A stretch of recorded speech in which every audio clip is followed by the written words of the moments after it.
I just take my wholesale deals that I get already. I get those deals under contract. And then I say, hey, do I want to flip this? Do I want to hold it? Do I want to Airbnb it? Do I want to sell it to a hedge fund? Like, what do I want to do with this deal? And I explore all my exit strategies. But if I can ever buy a house and I can hold on to it without having any of my own money into the deal, and I'll have cash flow, it'll pay me every single month. I do that every single time. I'll turn down making $40,000 or $50,000 like that just to hold the house, because that's like the long-term wealth that I see in it. It's eventually you start to turn down the short-term money and you say, hey, I want the tax benefits. I want the cash flow. I want the appreciation, right? And those are all those long-term things. But for the first bit of my career, every single time I was like, give me the quick money, give me the quick money, give me the quick money.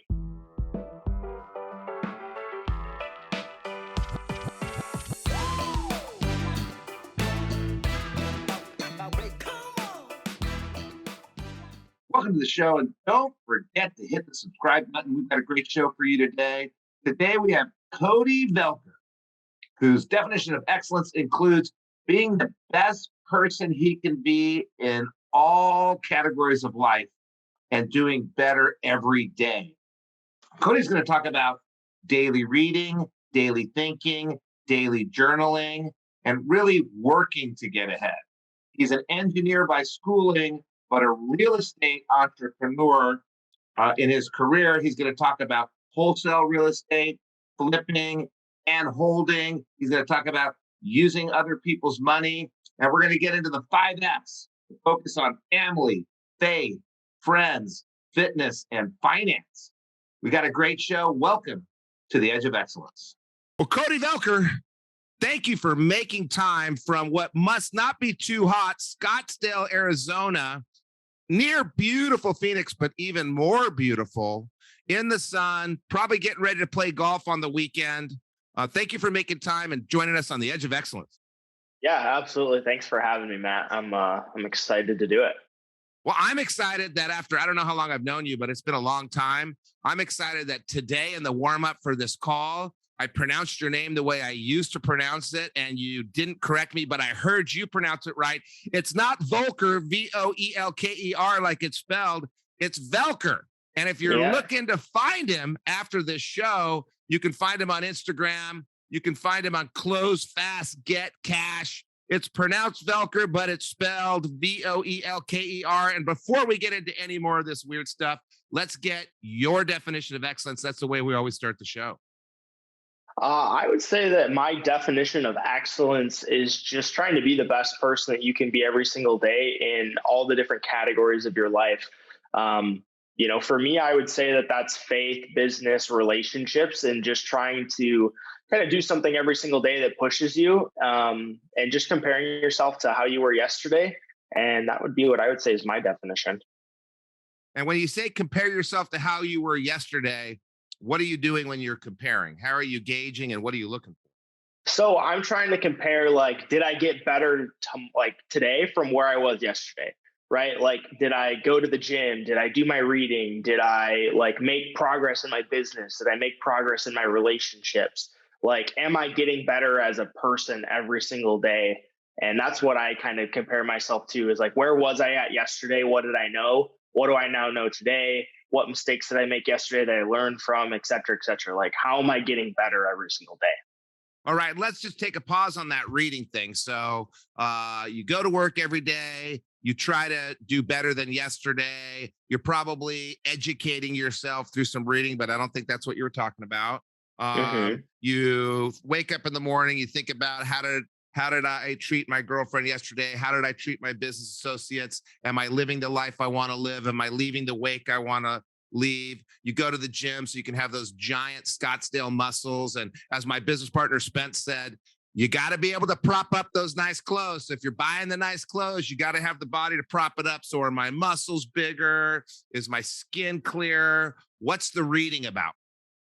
So I would say that, every CEO, I think on average, reads, I think 52 books a year, somewhere in that, range. No, they don't read 52.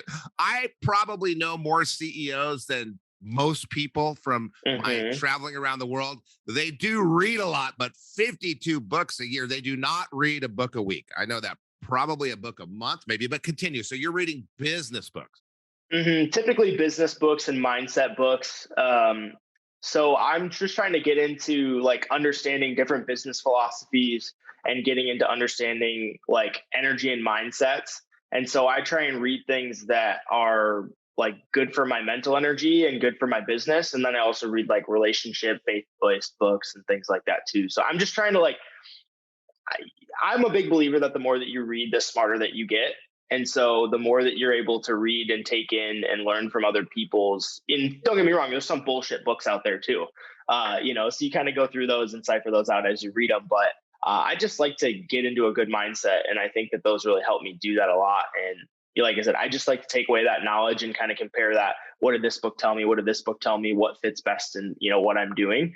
And there's just a lot of different philosophies out there as we kind of get into more modern times. There's a lot more authors that are younger and that are saying more controversial things. And, I don't know. I just think reading is one of those things like a buffet table. You take what you want and you leave what you don't.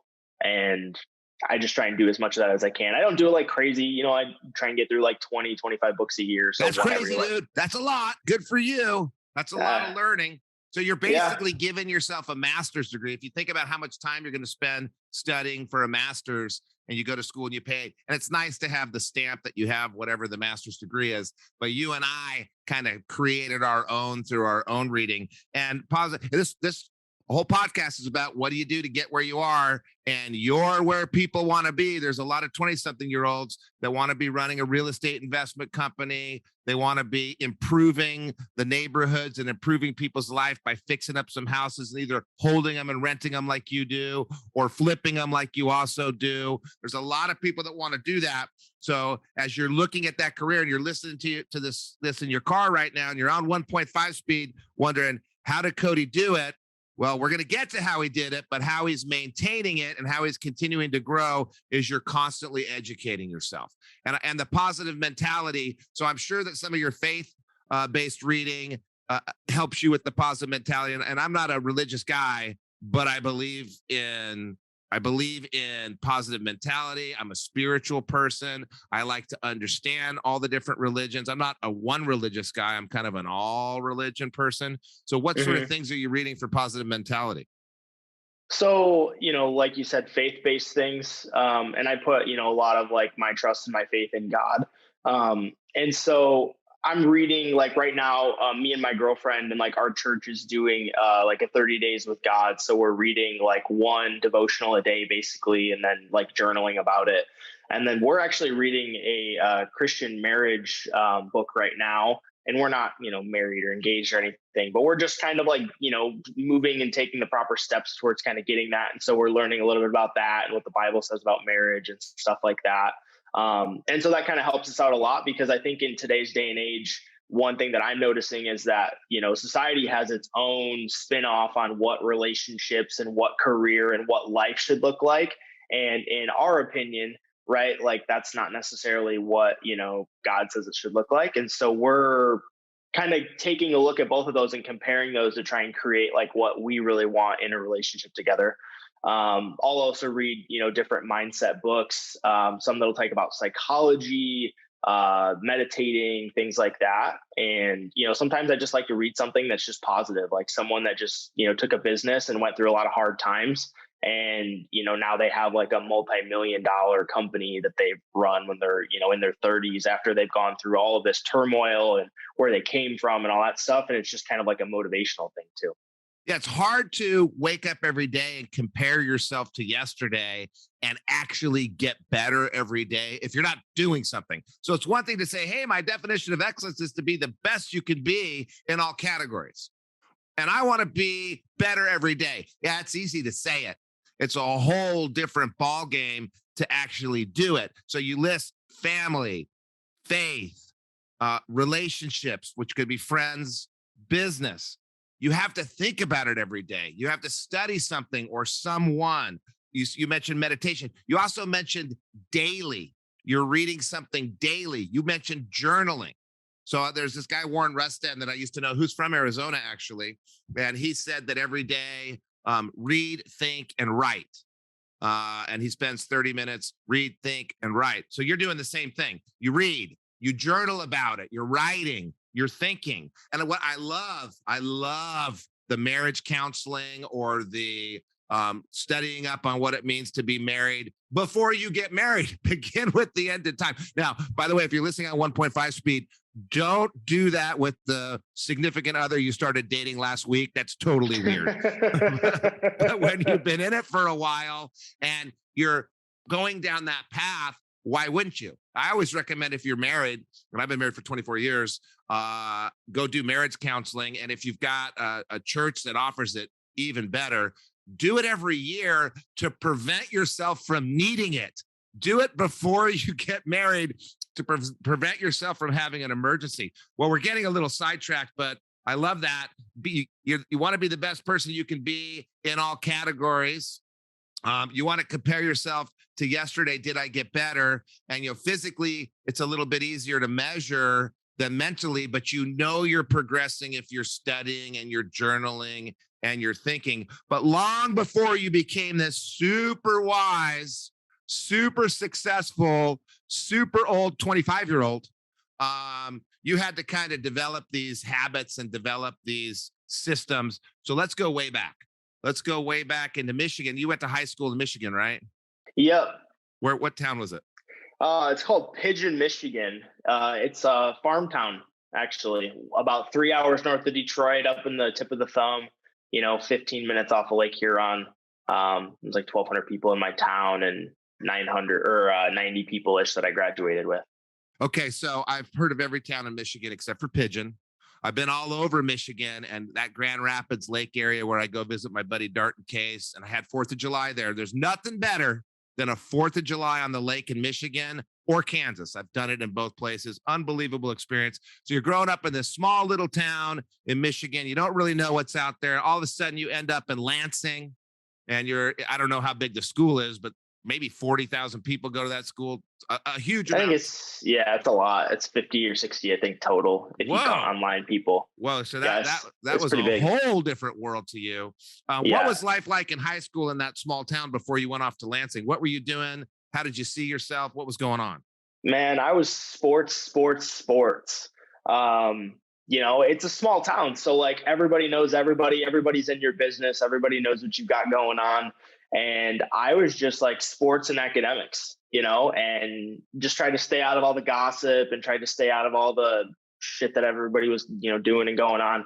I really didn't party a whole lot in college or in high school at all. Because I was like, I ended up getting a full scholarship to go to school, and I was afraid if I got caught, the way that it goes around, the scholarship committee that I was applying for would get wind of that, and I'd, lose all chance of getting my scholarship. So I just was sports. I was an all-state athlete. I played baseball and I was a pitcher. And I considered going to college to play baseball at a smaller school and stuff, but I ended up getting my scholarship, to go to Michigan State on a full academic scholarship for 4 years. And so I ended up doing that instead. But man, I was just sports. And I don't know, school was pretty easy for me. So I just did school and graduated with over a 4.0, and I just loved sports and hanging out with my friends. So did a lot of hunting and fishing. So you're focused back then. You're focused. So you started off with a long-term vision. You started off thinking about the future. You started off thinking, is future Cody going to be happy with present Cody? And that's a good thing to ask yourself. Is future you going to be happy with what present you is doing? So you realize, I got to stay away from all those dudes smoking all that weed. I got to stay away from those people that are, vandalizing or whatever they're doing. I'm going to focus and hang out with people that are lifting me up and supporting me. So you have your teams. You had your focus, probably had a lot of support from your parents. And next thing you know, you're rewarded for your focus. You're rewarded for your diligence. You're rewarded for your forward thinking. And someone pays for you to go to college because they think, hey, this dude Cody is going to make a mark on the world. Let's give him a little leg up. Let's pay for him to go to college. So you go to beautiful Lansing, which, by the way, every time I've been to Lansing, I've been stuck in Lansing because it's so cold and snowing when I've been there. So you go there in the summer, you go there in the fall, you go there in the spring. It's looking awesome. You're already used to it in the winter. I was kind of shocked because I live in California. And what was life like in Lansing? What were you doing there? What were you studying? Man, life was awesome. I really enjoyed college, especially in East Lansing. It was a great place. Well, yeah, I studied. yeah. You just moved from a 1,300 person town way up Yeah. in the very cold north. I think where you're from is kind of as north as you can get in the United States, isn't it? Yeah, for the most part, you can go like even more northern, up into Michigan. But like I'm on a peninsula up in the thumb, so it was windy and dude, Windy, it cold. was just brutal. Like you'd be driving on the roads, and if you went over 40 miles, depending on what kind of car you drove, my first car was like a little Cadillac CTS rear wheel drive, and so I'd fishtail all over the place. So getting up into Lansing, it wasn't as windy, so it was a little bit nicer actually in the winter times than it was where I was from. And you could get lost. You couldn't get Yeah. lost in your town. You go to a school, you can get lost, you could hide out, you could be under the radar. But I don't think that's probably a little bit you did that sometimes. What was going on in school? What were you studying? And what were you doing to get ahead and get noticed? So I was studying applied engineering, and I really had no idea why. So like a backtrack, my scholarship I was only allowed to get my scholarship if I went to school for hard science at Michigan State. So I originally was gonna like go into some type of business accounting or something like that. And then to apply for my scholarship, I had to switch to hard science. So I switched into engineering, ended up getting my scholarship, and I was like, well, I'm gonna get an engineering degree now, like whatever. And so my freshman year was just a lot of like kind of acclimating to, being around so many new people. Nobody knew really anybody. And just, dude, like my style changed, my lingo changed, like everything was just so different. And I loved it. I kind of fell in love with like not knowing everybody around, not being in like that small town area. So, I was hanging out with friends and I was meeting people in the dorms. I was going to class. I was having a little bit of fun, going to like some small parties and stuff and just kind of getting used to it, getting used to the classes, and the professors and the lectures and all that kind of stuff. And then, I ended up doing an interview and, I went into College Works my freshman year and, kind of fell in love with business after that and sales and management and kind of everything that came with that. So that's, I guess, what I kind of did. And, I got good grades my first 2 years of school. Not the last two. Oh, the last two, I was, the last two, in my junior year, I was a senior district manager for College Works. And so that was my best year. I did like 800K in sales and I was district manager of the year. That was back in 2018, I think. That's right. Yeah, You probably put 50 2018. grand in your pocket as a junior. I made 80 grand that year. 80 grand. Okay. Yeah, I made Yeah, 80 grand. It's hard. I had that same problem. I made 42 grand my junior year and I had to take this Spanish class and I kept not going to class and they kept not letting me pass the Spanish class. So finally I went to the lady and this is back at the dawn of time. I said, look, I made 42 grand last year. I already have a job and a career. This is my last class I have to take. Can you please just grade me on the test? Because I can't come to school anymore. I hate it. So Yeah. you're making 80 grand your junior year, driving a Cadillac CTS, which is kind of a cool car to have as a first car. My first car was like $400, so I'm kind of jealous. And maybe the grades didn't matter so much anymore, but keep going with what you're doing. You're doing the College Works gig, getting some sales skills, getting some business experience, but you had to finish that engineering degree, right? Yeah. So I ended up my senior year. I kind of forego the whole thing. I didn't do College Works anymore. And to be honest, I just took it as like kind of a chill and like party year for me. I went out to the bars a lot. I met a lot of cool people. And I started kind of exploring what I wanted to do. My senior year, I had good scholars. I was good at sales. I ended up interviewing with a company out of Chicago to do tech sales. They made me a job offer over 6 figures my first year out of college. And I kind of went through a lot of turmoil deciding what I was going to do. And I ended up turning down that offer and I ended up going to work as an unpaid internship that I created for a real estate investor, a commercial guy that lived out in Green Bay, Wisconsin. So I ended up deciding I was going to do that. I was learning about real estate investing through, social media and YouTube and stuff like that while I was in college, my senior year. And then, I just elected to like, hey, I didn't want to go corporate America route. And so I just kind of took the leap of faith. I had a lot of money saved up. I didn't pay for college and I made great money all throughout college. I pretty much bought what I wanted when I wanted it. I had made a lot of money with College Works and saved up a lot of money too. So I was fine. I was like, if I don't make money for 2 years out of college, I don't really care. I was like, I have plenty of reserves, and I was like, take the risk now while I'm young. And by the way, I'm regretting bringing you on the show because I'm first of all, this is the start of my day. We record and it airs later. So I'm starting my day with this horrible memory.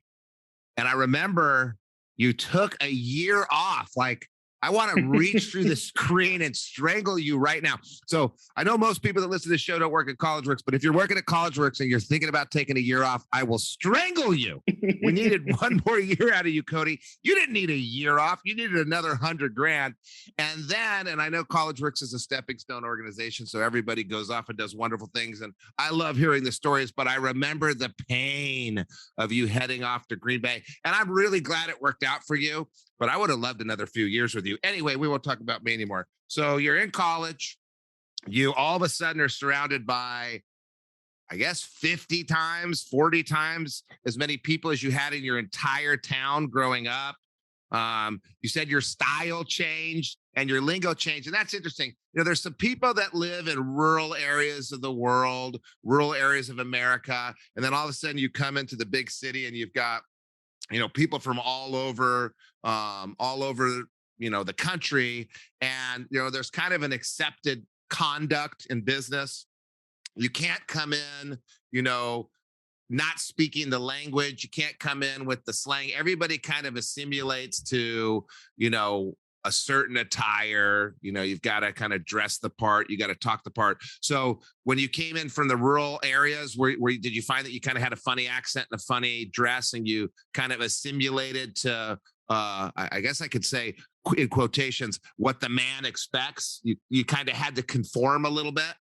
Yeah, I mean, I didn't feel that I had to conform. It was more of something that I was just never exposed to. And like, knowing myself now, it fits my personality and it fits my like personal style a lot more.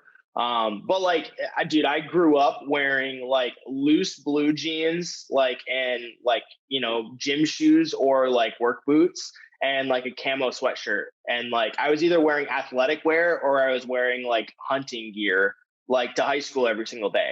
So like I moved and I had like, pretty much athletic wear or like, blue jeans. And so I started to kind of see what other people were wearing and stuff. And I was like, oh, like, and how people were talking and, so I didn't really have like a crazy accent. We're all from Michigan, we have like a slight Michigan accent, I guess you could say. Now living in Arizona, people are like, you have a Michigan accent. I'm like, I don't hear it, but you have to professionalize, right? So yeah. Some people are wearing hunting gear. Some people are wearing white shoes, which I guess is cool again. White shoes with light colored blue jeans, which isn't that cool. Then you got it on my end. My son is, got his bleach blonde hair and he wears his Yeezy jacket, which everybody thinks it's so cool. All these 20-year-olds think it's so cool. I'm looking at this thing going, what the hell is that? He bought me a full length white down puffer jacket that says FTP all over it, which is a brand. It doesn't have anything to do with the FTP with the police. It's a street brand like Supreme. But you got to cut your hair, dude. You got to get that bleach blonde out of there, go back to your natural color. You got to put a button-down shirt on when it comes time to go into the professional world. Business, yeah. You already got enough people that are prejudiced against you, right? You're already going to feel prejudice from just being young. You're already going to feel prejudice from just not having experience. And let's be real, there is racism in the world too. You might have that coming at you. There's sexism in the world. So you got to dial it in a little bit so people get a good first impression. So you kind of professionalize your lingo, professionalize your style, professionalize your resume. You finished with an engineering degree, right? Yeah. I hear people all the time, and I don't know if you were ever one of them, that come to me because they're doing the College Works gig and they're making a bunch of money and they're loving business. They're like, I want to stop my engineering degree and get a marketing degree. Wrong. I want to give up my biology degree and get a business degree. Wrong. Finance. There's some degrees that really help you later in life. Finance degree, engineering degree, the science degrees, because they open doors, right? You're good at sales. You want to go into biomed sales? A lot harder without a science degree. You want to go into building houses, flipping houses, real estate investing. I bet that engineering degree comes in handy quite a bit. I bet you save tens and hundreds of thousands of dollars because you understand engineering. I don't have an engineering degree. I have an engineering company.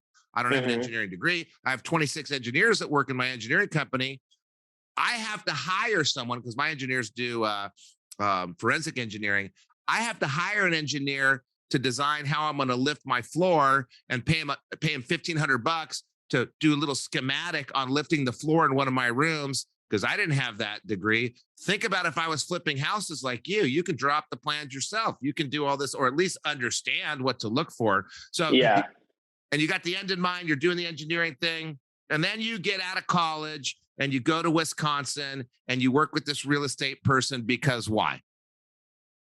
Well, I had two of my best friends that I met doing college works. They ended up going out there. Oh, now I'm having the flashback. The flashback. Aubin. Oh, no. Oh, yes. Oh, yes.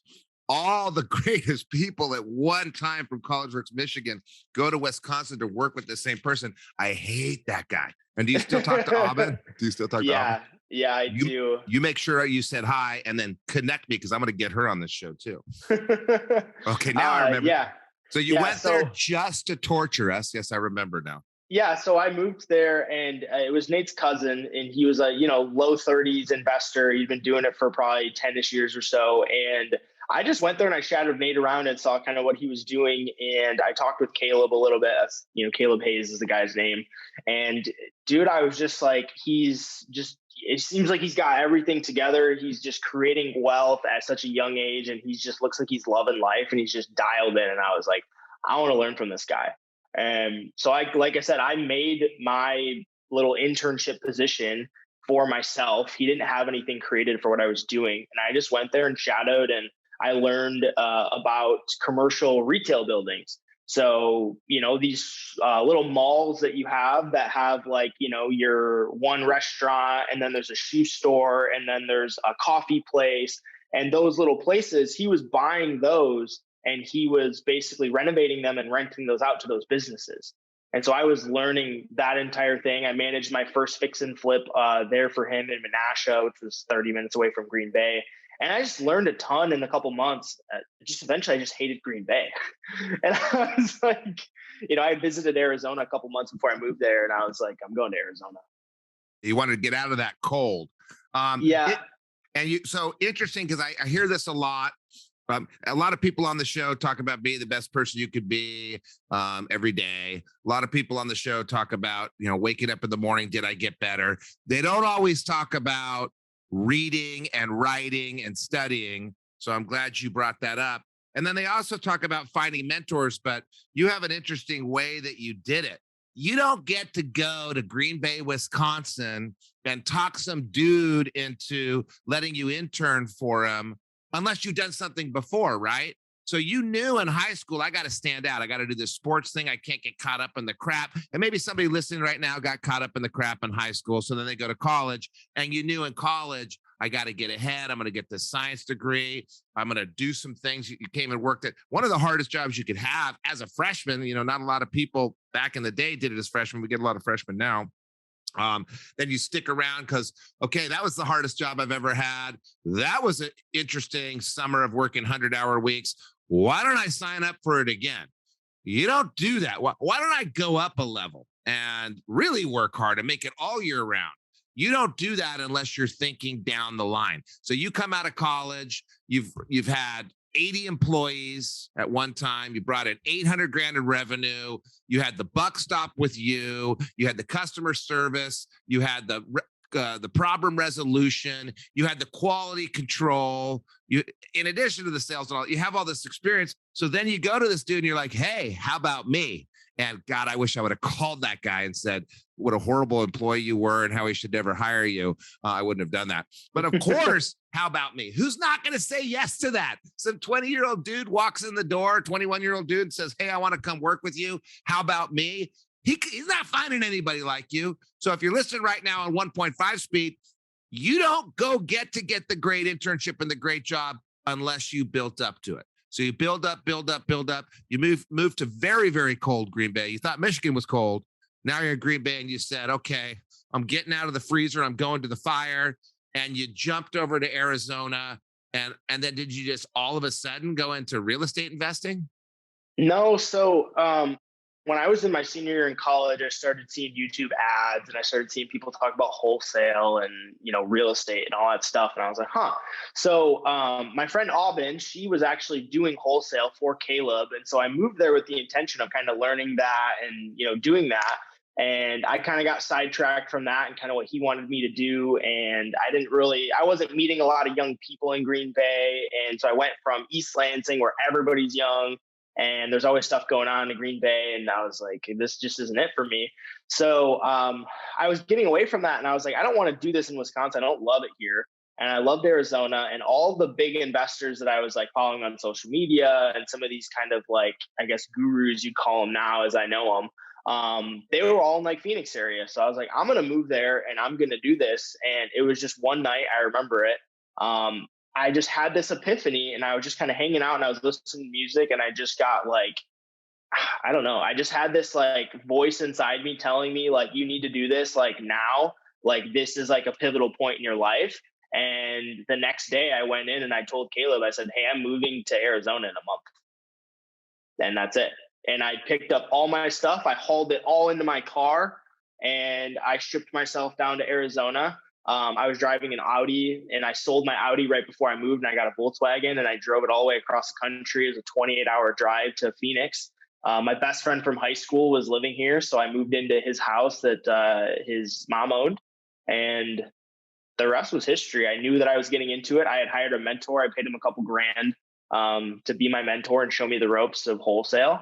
And I moved here and I just started immediately full time, and I was just trying to find deals and I was working with him and, just trying to figure out the industry a little bit. So you came in, you didn't come down to Scottsdale and get a job. You came down to Scottsdale and got a mentor and went straight into real estate investing.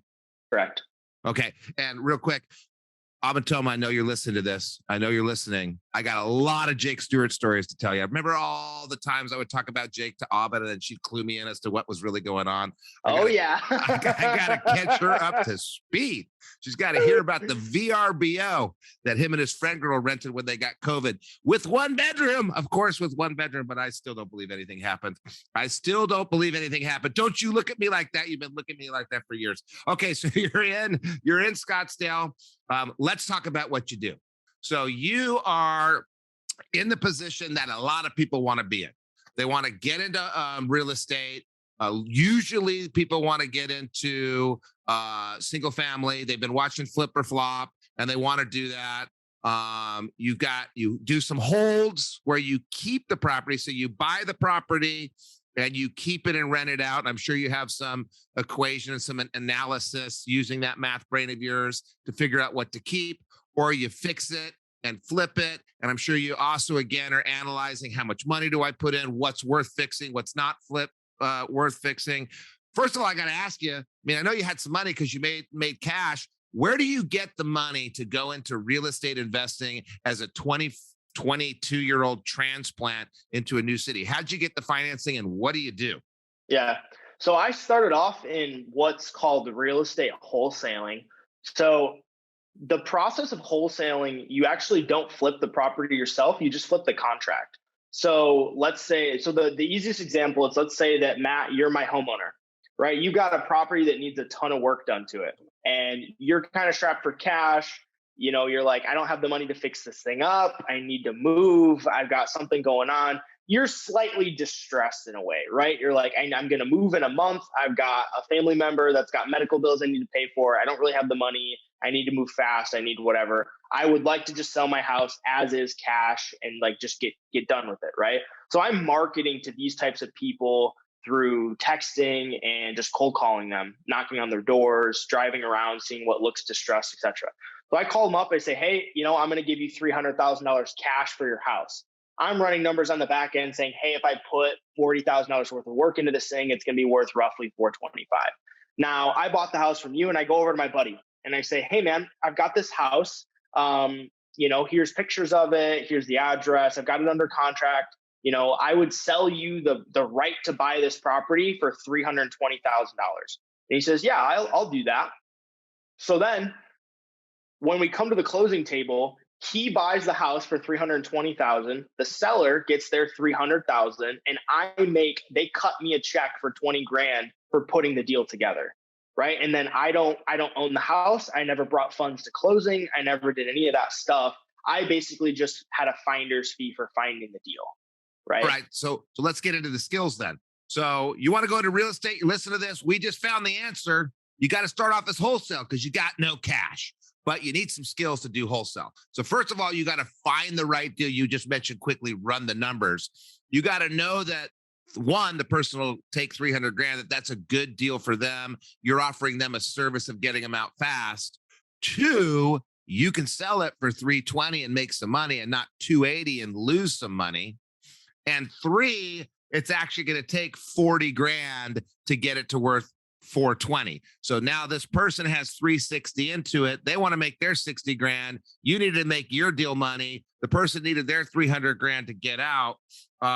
What are you doing to figure out the right house? And what are you doing to figure out the right person that's going to cut you into that deal when you bring it to them and not take it from you? Yeah, absolutely. So the way that it essentially works is I'm going to do marketing, and I'm going to like I said, through door knocking, or I'm going to find a person that's got the house, right? I'm going to look at the comps in the area, and I'm going to see what is a house that's like this, that's fully done, it's fully renovated. What is that selling for? Right. And it's going to be, like I said, maybe 425 or 400, just to keep the numbers easy. I look at the square footage. I talk to some contractors. I talk to some friends, and I figure out, hey, what is my price per square foot roughly to do this renovation on this house? Right. And I come around, and let's say the house is 1,500 square feet. It's going to cost $25 a square foot to get it done. That rehab is roughly $40,000. I think it's like 42-ish when you do the math on it. So, when it all kind of comes around, that's how you work it. You work it backwards. You start with your, what's it going to resell for? Take your repair costs down. You also have money costs, you have holding costs, and you have resale costs. So you're factoring out like you're going to flip this house, right? You're like running the numbers just like you're going to flip it, because you're going to sell it to a flipper, right? And then there's lots of avenues. Now we have social media, there's apps, there's just networking with people to find your buyer. Right. I went to a real estate event earlier in the week that had 300 different real estate investors at it. Some were wholesalers, some were creative finance people, et cetera. But you can find money there. You can find people that will buy your deals. You can find mentors. You can find all these things at these real estate events. And so we got to pause again. We got to go back in life again. You don't get to understand the market value. You don't get to understand if the bid is accurate or not accurate. You don't get to do that without having that internship you had in Green Bay. So there's a step there. You got to learn. You got to find the mentors. It's not, you're going to go lose your butt if you haven't done that step. Then also, you don't get to cut a deal and make little money if you don't have the sales skills and the relationship building skills and the experience there. So you have all this experience from college. And if you're listening right now, don't move to Arizona. Don't go there if you haven't taken the steps. And you don't have to do it in college. You don't have to do it at College Works, but you have to get some experience with sales and negotiations and working with people and reading people. And in your case, we're in a construction industry.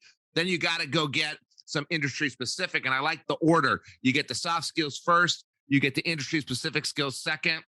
Then you move to Arizona so you can be successful. And then you didn't mention this, and you went into your definition of excellence, be the best person you can.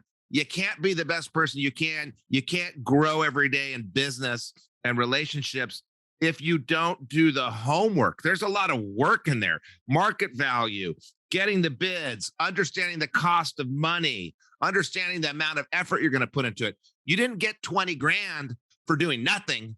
You got $20,000 because you put a ton of energy into it. And there's the theme. If you want to be excellent, you're listening right now, you want to be excellent, you got to do the work. There's no way around the work. So you start off, you're making $20,000 here, $20,000 there, and you end up getting enough money to start actually owning the assets. So tell us about that. So again, like most really good real estate investors, and like myself included, is I don't use any of my own personal money to do my deals. there's money, especially in 2022, like there's money out there that people just want to invest and get like a decent return on it, right? So even when it comes to holding properties, like when I buy properties, like I don't want to have any of my own money into it. Even if I'm going to hold it, it all comes down to the math of it, right? So I have a spreadsheet that I use that will help me basically like analyze my deal and say, hey, if this is the price I need to buy it for, here's my renovations that I'm going to put into it. Here's my holding costs, my refinancing costs, all this stuff. And I know that a lender is going to give me 80% loan to value on the property. So if I'm all into the deal for 80%, when I refinance out, my lender will cut me a check for everything that I've spent into the deal thus far. And I will own the house, I'll cash flow it, and I'll have none of my own money into the actual deal. So you use your money for the 20% down, you fix up the house, you reappraise and cash out your 20%, and then go do it again and do it again and do it again. And that's the system. First, you get the experience, then you get the knowledge, then you do the work, and then all of a sudden bankers will give you money because they see that you know what you're doing, and you put a little money in for a period of time, which costs you money. You could have put it somewhere else. So there's a little cost there. You already mentioned that. And then you refi out your money and you can go sell it or not because you already got your money out. And then you do it again and do it again and do it again. Yep. And that's how people build up these massive single family portfolios is you know, people kind of think like, I'm going to get into real estate and you know this money. You either need a good partner that's got a lot of experience and has some money and like they have good connections and stuff. And like, you're going to do all the legwork and they're going to bring money and they're going to bring some, you know, networking and stuff to there. But for me, I just, like I said, I hired a mentor and I just kind of learned the ropes from him. And then I started to understand the community. I started doing more research and learning. And I was like, hey, I want to build a big single family portfolio. You know, how do I start doing this? And it's like the same thing. I just take my wholesale deals that I get already. I get those deals under contract. And then I say, hey, do I want to flip this? Do I want to hold it? Do I want to Airbnb it? Do I want to sell it to a hedge fund? Like, what do I want to do with this deal? And I explore all my exit strategies. But if I can ever buy a house and I can hold on to it without having any of my own money into the deal and I'll have cash flow, it'll pay me every single month. I do that every single time. I'll turn down making $40,000 or $50,000 like that just to hold the house, because that's like the long-term wealth that I see in it. You know, it's eventually you start to turn down the short-term money and you say, hey, I want the tax benefits. I want the cash flow. I want the appreciation, right? And those are all those long-term things. But for the first bit of my career, every single time I was like, give me the quick money, give me the quick money, give me the quick money. Well, and the whole theme of this entire podcast has been that long-term mentality. So you had the long-term mentality in high school doing the sports studying. You had the long-term mentality in college. You had a good time, but you worked your butt off. You had the long-term mentality when you gave up the $100,000 offer and went and did the free job in Wisconsin. And now you got the long-term mentality looking to build wealth with your hold. I got one last question for you. What sacrifices did you make in your earlier life? And I know you're only 25. A lot of people that come on the show are like 50. In your early life, what sacrifices did you make that you'll never regret, that really helped you lead you to where you are today? That's a good question. First, you left me. That was a sacrifice. We could have had much more fun times down in Mexico. And you took Auburn with you. I loved her. Sitting in Vegas, having her give me all my parenting advice, coming back and telling my son I'm on to him. Okay, besides those regrets, what sacrifice did you make that you never regret? Yeah, I think the biggest sacrifice that I made was, it was probably like 8 or 9 months ago now. When I moved here, so I guess there's a small backstory. When I moved here, there was a mentor that I hired and I did my first deal and I made like, 8 or 9 grand on my very first deal. And then it was quick though. Like I had it under contract in 3 weeks. Like we were in and closing, and like my mentor was listening to some of my phone calls and he like brought me on. He's like, hey, do all my acquisitions. So I went from moving here to start my own business to then I started working for him. And after I did that and I loved it. And I was like, we're going to take this company to the moon. Like we're all going to be working together for 20, 30 years. Like, let's go, like long-term game. Right. And some stuff just happened that was out of my control. And one day I woke up and some people that I was working with did some shady stuff. And the business owners thought that I was in on it. And we were all good friends. And the thing kind of exploded. And they were like, I didn't know if I was going to work there anymore or not. Like, I didn't know if they were like hey, like come back and work, or like not. Like the other two people that were involved, like they split up and went their own ways and stuff, right? And so I didn't know if like I was the top performer. I was making, multiple six figures there, and I didn't know if I was going to have a job the next day. And that was something that catapulted me into like, I need to go do my own thing. Like, even like I need to take this, like, I could have went back to the next month and made $35,000 that the next month, and I was like, I'm not going to do that. I'm going to start back from square one. I'm going to go start my own business, and I'm going to build this thing up, because I want to know that like every single morning that I wake up, there's no one other than me that's going to tell me that I can't work, or that like I can't make money now or something. And so I made that sacrifice. I turned down making like $300,000 or $400,000, like almost guaranteed, like that year, to go and start my own thing and start back from square one, where I'm investing my own money. I'm negatively cash flowing my first couple months, spending money on marketing and CRM, and like getting my business back up to like building it. Like I moved here in 2019 to build it, and then that got delayed, right? And I learned a ton, but it was delayed. And so that was my biggest sacrifice, is I got away from the people that I knew were going to be successful, right? But just that one thing, it just set off a trigger in me, and I sacrificed that. I sacrificed that immediate instant money to go and build my own thing, because I was like, I need that security in my life, knowing that like I'm going to wake up and I'm in control of everything. There's nobody that can tell me what I can or can't do. And I want to build something for myself, not build something for somebody else. And that was my biggest sacrifice, I think, that I've made in my life, was just taking that leap of faith, like 9 months. And I had people for years tell me, why do you work for somebody else? You can go do this for yourself. You can go do this for yourself. And it took that to get me to the point of being like, let me go do this for me, Interesting. You said you needed security. It sounds like the opposite. Sounds like you left comfort and you left security for uncomfortable, insecure entrepreneurship, scary entrepreneurship, get your own money entrepreneurship, eat what you kill entrepreneurship. But your mind's weird, right? You get that weird entrepreneur mind. I call it the entrepreneur's optimism. It only exists in the entrepreneurial mind, where it's more comfortable to leave the paycheck of 35 grand a month and go to zero paycheck and make it happen. But that's your biggest sacrifice. Your biggest sacrifice is leaving comfort, but it became more comfortable because you're a weird dude. You got that weird entrepreneurial optimism inside your head. And Cody, I really appreciate you taking time to stop analyzing deals and stop calling your vendors and your contractors, and get away from your investors to come on the show and share this wonderful path to be to become somebody like you are, and lay it all out the way you laid it out. I really appreciate you coming on the show and you're sharing your excellence with us. Yeah, absolutely. I really appreciate you having me. It's been a great time. It's been good seeing you again. Yeah, and make sure you let Abba know that I'm going to be out for her on this show too. So I got to catch up with her. You brought back some really funny memories. I definitely will. We had some good times. Yeah.